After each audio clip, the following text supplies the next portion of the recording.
Tapi bagaimana kalau sebaliknya wanita dulu yang meminang lelaki? Apakah itu diperkenankan, Bu ya? Dan seperti apa? Syukran, Bu ya. Baik. Dalam pernikahan itu, yang menikahi perempuan adalah laki-laki, kan dalam bahasanya begitu. Aku nikahkan kau laki-laki dengan perempuan. Cuman pada hakikat kan saling menikah. Cuman aturannya dalam pernikahan, laki-laki menikahi. Biarpun sebetulnya bisa saja kemarin yang memulai adalah perempuan.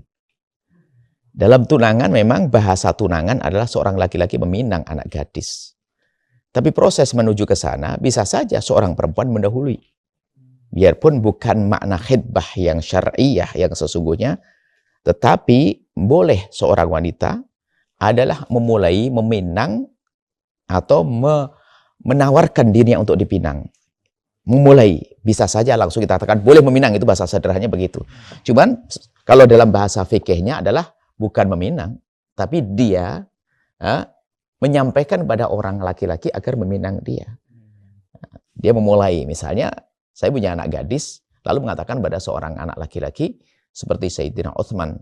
Sayyidina Umar mengatakan, wahai Utsman, aku punya anak perempuan, jika kamu punya hajat. Berarti memulai adalah Sayyidina Umar. Nah, jadi kita mulai sah. Sehingga ini kadang yang kami sampaikan, perempuan pun boleh meminang duluan dalam arti menyampaikan atau memberitahu kepada laki-laki agar meminangnya. Itu sah. Dan bukan suatu yang tercela. Maka tolong hilangkan budaya gengsi, perempuan memulai dahulu.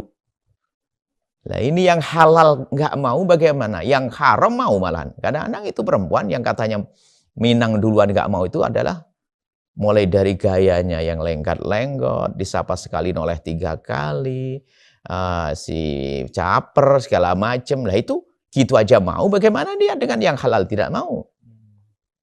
Jadi nggak ada masalah kalau Anda sebagai seorang wanita, bisa jadi Anda itu sangat dikagumi, terpandang, keluarga besar, keluarga yang terpandang, sehingga orang yang meminang Anda takut. Bukan karena Anda jelek, oh tidak.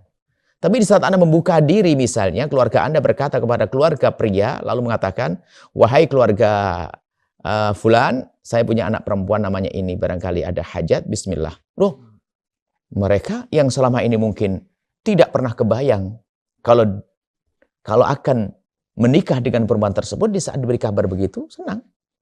Jadi Anda tidak usah ragu, halal kok.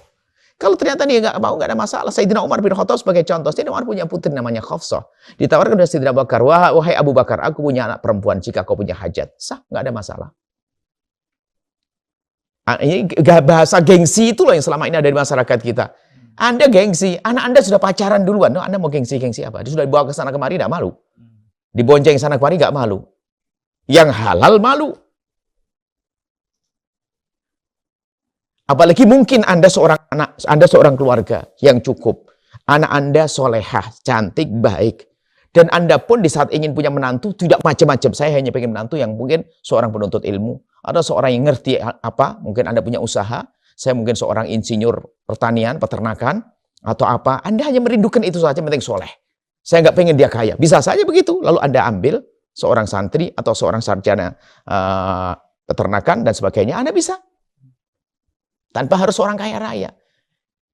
Jadi Anda bisa memulai, intinya begini, kapan Anda, baik laki atau perempuan, menemukan di sana ada keluarga baik-baik dan punya anak baik, Anda sah. Dan bukan sebuah ketercelaan, kehinaan. Jika Anda memulai, tentunya cara memulainya dengan cara terhormat dong. Boleh melalui wasilah seseorang. Bukan menawarkan, hei kamu mau enggak dengan anakku? Bukan begitu tentunya. Tapi bisa saja melalui seorang kiai, Ustadz. Tolong saya punya anak perempuan.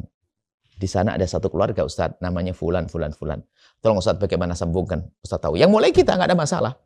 Artinya kami ingin menjadikan Anda sebagai wanita hebat, sebagai Sayyidah Khadijah Al-Kubra.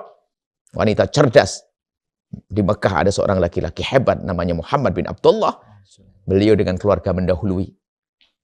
Mengajak diskusi tentang pernikahan. Apa yang terjadi? Menjadi wanita yang paling sukses, paling bahagia di dunia dan di akhirat. Mendapatkan siapa? Mendapatkan Nabi Muhammad SAW. Nah, seperti itu. Sayyidina Umar pun juga begitu. Menawarkan Sayyidina Abu Bakar putrinya, Hafsah. Hafsah kan putri Sayyidina Umar. Kepada Sayyidina Utsman. Terbanyak Sayyidina Abu Bakar. Sayyidina Umar tidak mau. Ternyata Allah beri yang lebih dahsyat lagi. Yang menikahi Sayyidah Hafsah adalah baginda Nabi sallallahu alaihi wasallam. Jadi Anda sebagai seorang perempuan tidak usah ragu, awas jangan ragu. Sengaja kami angkat suara kami biar telinga para perempuan itu tahu bahasanya Anda boleh memulai. Bisa jadi itu tetangga Anda itu yang sebetulnya sangat mau nikah dengan Anda. Cuman dia akan meminang Anda sampai Anda mati atau dia mati. Kenapa? Anda terlalu menyilaukan bagi dia. Mungkin Anda keluarga terpandang.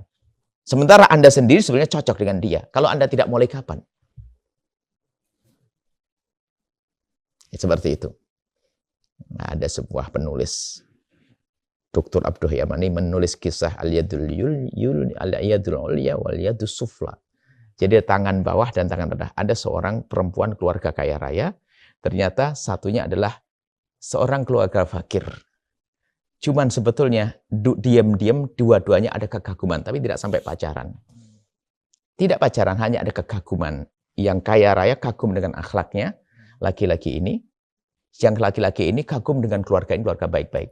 Cuman karena tidak ada keterbukaan, mereka bertemu ternyata sudah pada tua, ternyata sebetulnya mereka adalah sama-sama memendam kekaguman. Kan sayang, coba dikasih tahu dari awal kan enak. Dikasih tahu dari awal bisa ketemu dalam pernikahan. Makanya kalau Anda menyimpan kekaguman dan dia itu orang layak, Anda jangan ragu. Selagi Anda masih dalam kekaguman mudah dipangkas. Kalau tidak diterima, podo utwe. Nyantai. Tapi kalau sudah naudzubillah yang sudah jatuh cinta, lihat, tersiksa.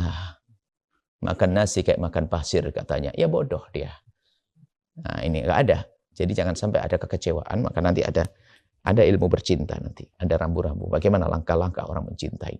Dan dalam memilih pasangan ada insya Allah pada pertemuan selanjutnya. Baik, syukran. Menyaksikan video ini, jangan lupa berselawat kepada baginda Nabi Muhammad sallallahu alaihi wa alihi wa sahbihi wasallam.